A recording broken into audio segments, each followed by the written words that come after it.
Assalamualaikum warahmatullahi wabarakatuh. Halo teman-teman semua, terima kasih sudah hadir hari ini. Hari ini kita akan belajar bersama bagaimana menyusun naskah artikel ilmiah yang siap untuk publikasi. Nah, teman-teman semua, di sini saya akan memandu teman-teman. Kita susun pelan-pelan, langkah demi langkah. Baik, kita masuk ke langkah yang pertama, yaitu menentukan jurnal dan strategi awal. Nah, teman-teman semua, sebelum kita menulis sebuah artikel jurnal, jangan langsung membuka Google Docs dan langsung menulis abstrak. Nah, yang pertama yang harus kita lakukan itu adalah kita harus tahu dulu di mana naskah kita akan berlabuh. Karena setiap jurnal itu seperti medan tempur dengan aturan dan ekspektasi yang berbeda. Jadi kalau kita sudah punya data, maka langkah pertama yang harus kita lakukan bukan menulis dulu, tapi kita harus tahu dulu di mana jurnal tersebut akan diterbitkan. Nah, salah satunya adalah ini saya akan bakalan bagikan ke kalian. Di sini sudah terlihat di layar. Jadi ini adalah sebuah jurnal dari. Nah, jadi di sini saya sudah memberikan salah satu jurnal contoh yang akan kita gunakan pada pada siang hari ini, yaitu tentang Journal of Pedagogical Research. Nah, jadi ada 3 hal yang perlu kita tahu sebelum kita menulis sebuah jurnal. Jadi 3 hal yang perlu kita cek dalam sebuah jurnal tersebut, apa laman jurnal tersebut, apakah 3 hal ini sudah memenuhi, maka kalau sudah memenuhi kita bisa menggunakan jurnal ini sebagai tempat nanti kita buat untuk terbitin gitu ya. Nah, yang pertama itu adalah laman resmi jurnal. Nah, di sini aku kasih contoh di Journal of Pedagogical Research. Kemudian yang pertama kita pastikan dulu apakah jurnal ini aktif, punya ISSN, indeks sesinya jelas, apakah Dodge atau Scopus dan lain-lain. Jadi kita harus tahu dulu. Nah, di sini bisa kita lihat di About Journal, terus cari di Journal Description. Sini sudah ada semua ya jurnal description-nya. Kalian bisa buka di Journal Description. Di sini indeks sesinya Dodge, EBSCO, ERIC, Prequest, Skip, NACE, dan Scopus. Jadi ini udah terindeks Scopus, teman-teman. Nah, kemudian juga kita bisa lihat aims and scope-nya. Di sini sudah ada ini semua nih. Children and with special needs. Nah, ini ya. Jadi ini sudah ada semua. Jadi kita cek satu-satu apakah jurnal tersebut sudah resmi gitu ya. Nah, kemudian yang kedua yaitu kita cek bagian author guidelines. Nah, author guidelines ini seperti panduan ya atau aturan main. Nah, di sini kita tahu format artikelnya, panjang naskahnya, jenis kutipannya, struktur dan gaya bahasa yang digunakan pada jurnal ini.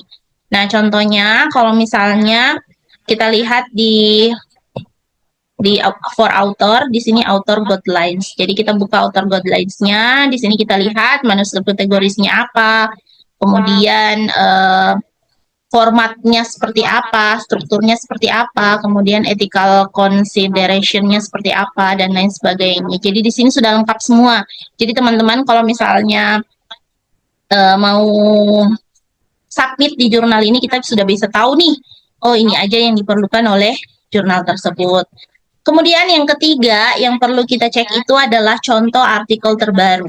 Jadi selain kita mengecek ini, author guideline-nya, kita harus cek juga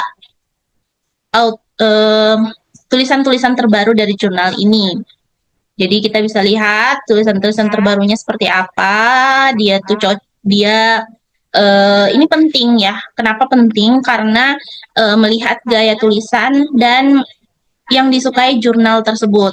Apakah deskriptif, apakah analitik, atau teoritik. Jadi dengan membaca, nggak usah banyak-banyak sih, cukup 3 aja jurnalnya, kita baca, maka kita akan langsung tahu gitu ya. Oke, selanjutnya kita ke langkah yang kedua, yaitu kita mulai bagian yang paling strategis dan sering jadi penentu apakah naskah kita akan dibaca oleh editor atau reviewer, yaitu judul dan abstrak. Nah, di sini Ini artikel dari Bapak Suhendar dari Journal of Pedagogical Research yang tadi. Kita akan mulai bedah tentang jurnal ini bagian judul terlebih dahulu. Nah, untuk bagian judul ini, teman-teman, kita mulai bedah judulnya itu ada 4 hal yang perlu kita ketahui. Yang pertama adalah topik. Jadi bagian topik terlebih dahulu.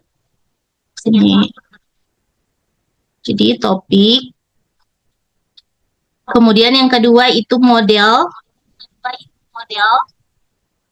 Yang ketiga itu konteks. Dan yang terakhir itu tujuan. Jadi judul itu walaupun nggak semua masuk gitu di dalam 4 hal ini, tapi setidaknya ada gitu.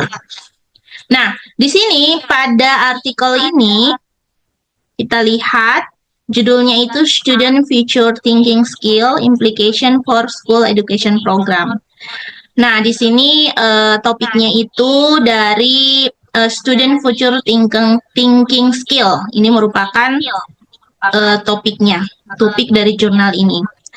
Kemudian yang kedua itu adalah variabel atau modelnya. Di sini sih tidak secara eksplisit disebutkan, tetapi impliednya melalui pendekatan ras. Nanti akan dibahas di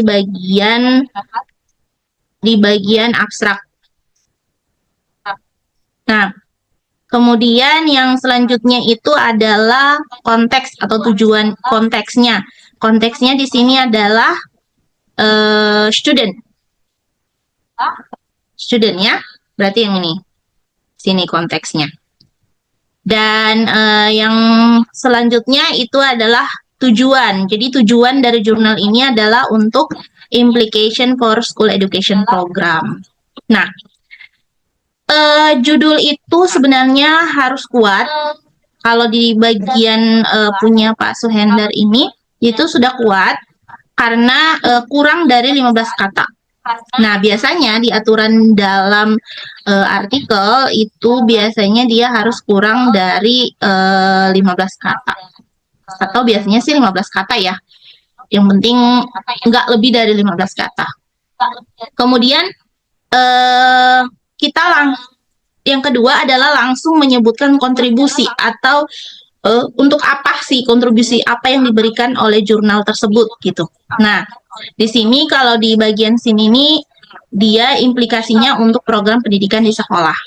Nah, kemudian yang ketiga itu adalah menarik dan relevan dengan isu global pendidikan berkelanjutan karena memang ini yang lagi tren gitu saat ini. Jadi dengan adanya isu global tentang pendidikan berkelanjutan, maka jurnal itu akan semakin menarik. Oke, itu tadi bagian judul. Tadi mentor kita hari ini, semoga bermanfaat. Assalamualaikum warahmatullahi wabarakatuh.